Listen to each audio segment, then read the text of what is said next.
Bank വിളിക്കുന്ന സമയത്ത് ചുരുങ്ങിയത് 5 സുന്നത്തുകൾ നമുക്ക് നേടിയെടുക്കാൻ പറ്റും. 5 സുന്നത്തുകൾ ഒരു ബാങ്കിന്റെ ഇടയിൽ. ഒന്ന്, റസൂൽ സല്ലല്ലാഹു അലൈഹി വസല്ലം പഠിപ്പിച്ചു ബാങ്കിന്റേതായ പദങ്ങൾ അതുപോലെ ആവർത്തിച്ച് നമ്മളും പറയാം.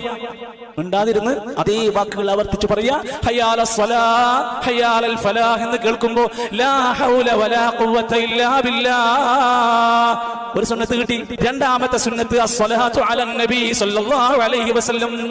ബാങ്ക് കഴിഞ്ഞപ്പോ നബി സല്ലല്ലാഹു അലൈഹി വസല്ലമിന്റെ പേരിൽ ഒരു സ്വലാത്ത് ചൊല്ലുക. അത് ഇസ്ലാമിലെ സുന്നത്താണ്, ബാങ്കിന്റെ ശേഷമുള്ള സുന്നത്ത്. മൂന്നാമത്തേത് ദുആ.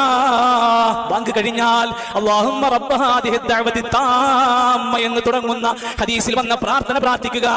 നാലാമത്തെ സുന്നത്ത് റളീതു ബില്ലാഹി റബ്ബ വബിൽ ഇസ്ലാമി ദീനാ വബി മുഹമ്മദിൻ സല്ലല്ലാഹു അലൈഹി വസല്ലമ നബിയ.